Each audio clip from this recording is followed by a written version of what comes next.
नमस्कार दोस्तों। आशा करता हूं कि आप सब लोग स्वस्थ होंगे, खुश होंगे, प्रसन्न होंगे।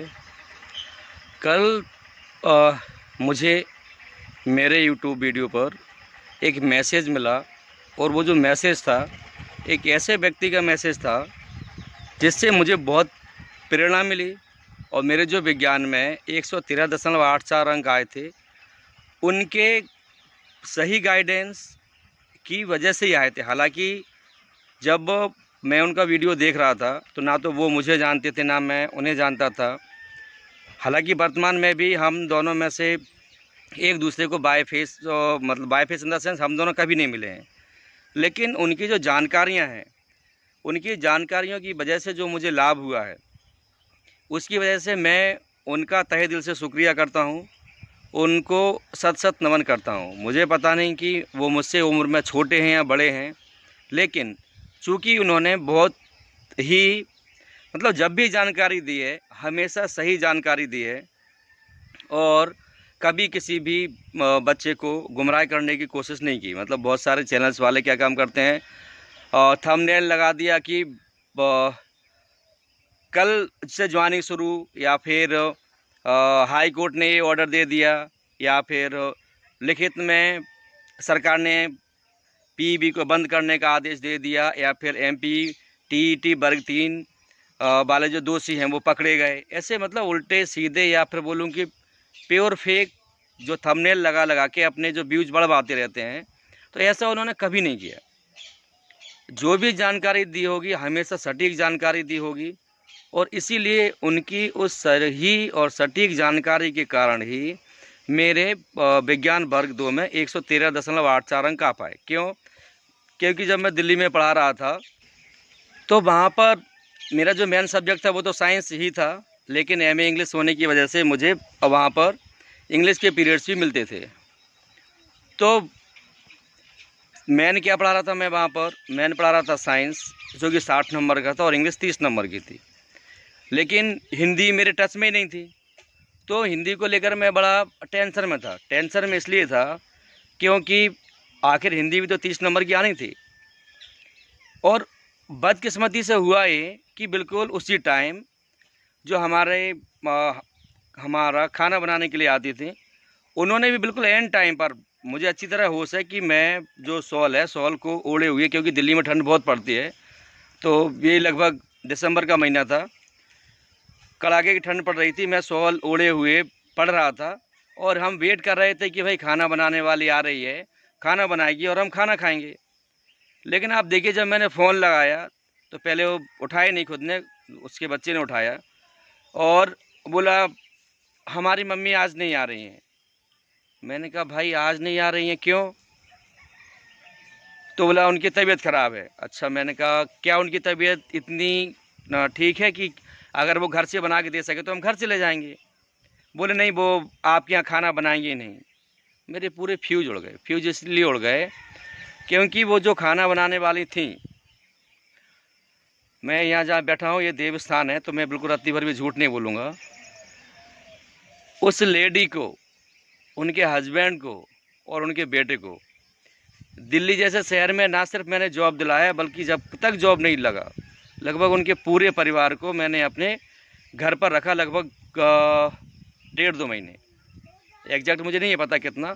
और उनका सारा खर्चा, मतलब रहना खाना पीना, जहाँ पर भी जॉब की जो साइट्स हैं वहाँ पर दिखाना, ये सब मैंने खुद ने किया। और उसके बाद भी वो लेडी, जबकि उसे अच्छी तरह पता है कि इस आदमी का ये लास्ट अटैम्प्ट है और 1 महीने बाद इसका पेपर है, और उनके 2 छोटे छोटे बच्चे थे, उनको भी मैं फ्री में ही पढ़ा रहा था।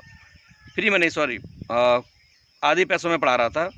और आधे पैसे भी इसलिए ले रहा था कि भाई कल अगर मान लो मुझे उन बच्चों को कोई कॉपी किताब लानी है तो कम से कम इसी में से ला के दे दूंगा मैं, क्योंकि ये लोग तो मुझे देंगे नहीं। और इनको एहसास भी रहा कि भाई हमें कुछ पैसे देने पड़ रहे हैं, तो बाकी बच्चों के कंपेरिजन में मैं उनसे आधी फीस ले रहा था। और यकीन मानिए कि ऐसी लेडी ने भी एन टाइम पर खाना बनाने से मना कर दिया। मेरे पूरे फ्यूज उड़ गए। मैंने कहा क्या करूं? मुझे अच्छी तरह होश है कि मैं बिल्कुल सुन्न हो गया था। सुन्न इसलिए हो गया था क्योंकि मैं अकेला नहीं था, मैं था, मेरी वाइफ थी और मेरे भाई के बच्चे भी थे। तो इस प्रकार से हम टोटल 5 मेंबर्स थे, और हम 5 मेंबर्स भूखे बैठे हुए हैं। और एग्ज़ाम का टाइम चल रहा है, और वो लेडी जिसके पूरे घर को एक मतलब छोटे से गांव से बुलाकर हमने जॉब दिलाया, सब कुछ दिलाया, वो लेडी हमें एन टाइम पर खाना बनाने से मना कर रही है। और विश्वास मानिए, मतलब मैं सिर्फ मेरे आंसू नहीं आए थे, मैं कितना दुखी था मैं जानता हूँ। फिर मैंने कहा यार क्या करूँ, फिर फ़ोन उठाया, एक दो कांटेक्ट में थी जो खाना बनानी थी, मैंने उनको फ़ोन लगाया, तो उन्होंने बोला हम डबल चार्ज लेंगे। मैंने कहा मैं दूंगा, आपको एडवांस चाहिए आप एडवांस लो। तब जाके वो दूसरी लेडी को मैंने बुलाया, पैसे भी डबल दिए, और फिर जाके घर में खाना बना। तो आप मुझे बताओ यार, एक तरफ तो ऐसे लोग और एक तरफ वो इंसान जिसको मैं जानता भी नहीं हूँ और यूट्यूब के माध्यम से जुड़ा हूँ, वो हमें हमेशा सही जानकारी देता है। और उनकी वजह से मेरे फिर उस दिन से, चूँकि मैं उनकी वीडियोज़ देख रहा था, मुझे लगता था कि ये व्यक्ति फर्जी नहीं है, तो उस दिन से मैंने हिंदी का टेंशन लेना बंद कर दिया, हिंदी की पढ़ाई बंद ही कर दी, और अपनी जो साइंस थी, साइंस पर मैं फोकस हो गया, और इसलिए मेरे विज्ञान में 113.84 अंक आ सके।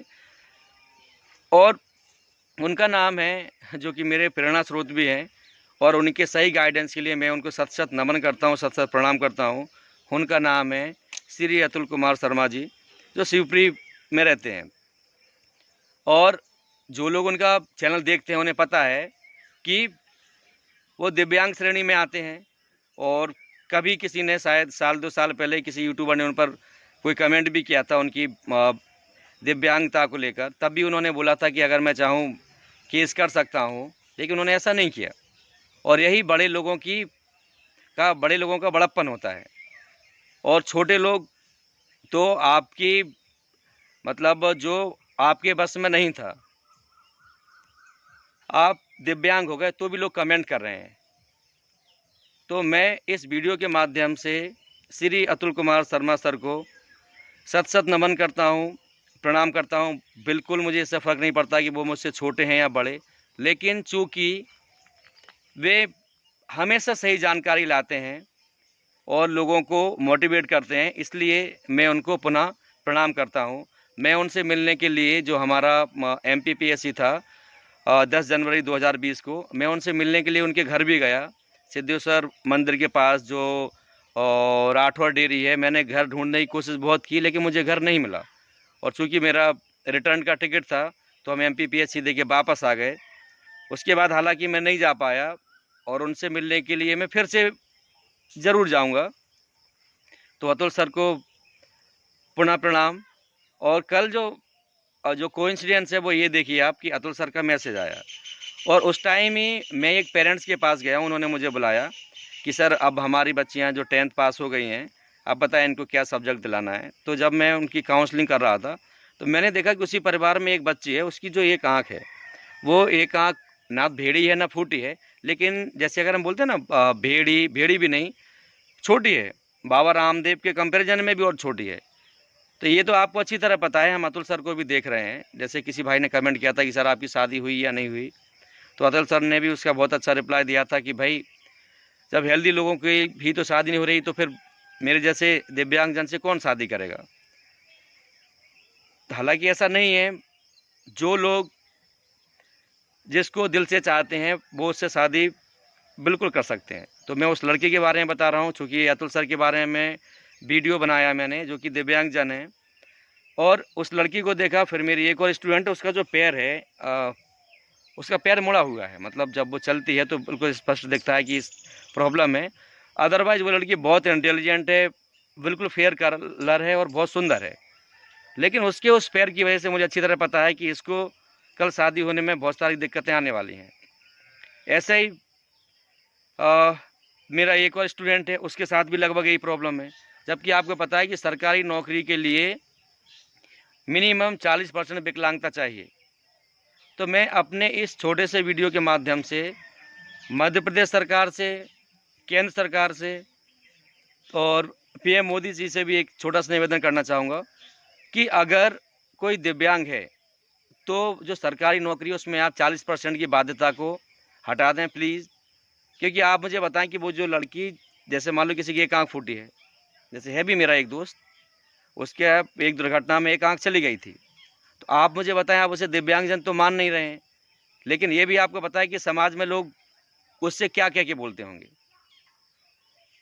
तो मैं सरकार से अपने इस छोटे से वीडियो के माध्यम से निवेदन करना चाहूँगा कि जो दिव्यांग है, चाहे वो 1% हो, 2% हो, 5% हो या 10% हो, उसे आप दिव्यांग जन की श्रेणी में ही मानें और उसे सरकारी नौकरी के अवसर प्रदान करें, क्योंकि ये तो आपको भी पता है कि दुनिया बहुत मतलबी है।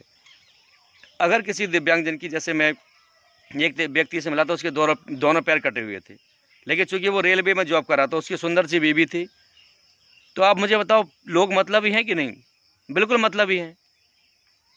तो सरकार से मेरी विनम्र विनती है कि जो दिव्यांगजन है, चाहे वो कम उनमें दिव्यांगता हो या अधिक हो, प्लीज़ आप उन्हें दिव्यांगजन की श्रेणी में ही रखें, क्योंकि अगर वो दिव्यांगजन के कोटे में आकर सरकारी लाभ लेकर सरकारी नौकरी करेंगे तो आप यकीन मानिए उनका जीवन बेहतर होगा।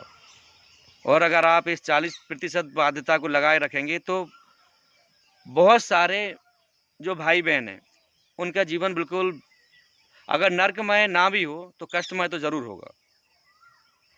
तो मेरा यह वीडियो अतुल कुमार शर्मा जी को डेडिकेटेड है।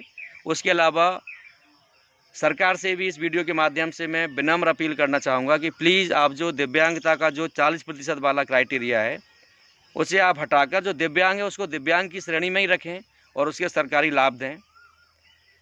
और हालांकि जो वीडियो में दूसरे व्यक्ति के बारे में बताना चाहता था, लेकिन चूँकि मेरे प्रेरणा स्रोत का मैसेज मुझे कल ही मिला, इसलिए मैंने उनके ऊपर वीडियो बनाया। तो दोस्तों, अगर आपको मेरा ये वीडियो पसंद आए तो इसको आप लाइक करें, शेयर करें और जो भी आप नया जानना चाहते हैं उसके बारे में कमेंट करें, क्योंकि मैं इस चैनल पर मुख्य रूप से पढ़ाई से संबंधित, सरकारी नौकरी से संबंधित, सरकारी नौकरी आप कैसे पा सकते हैं उससे संबंधित और मोटिवेशनल वीडियोस लाता रहता हूं।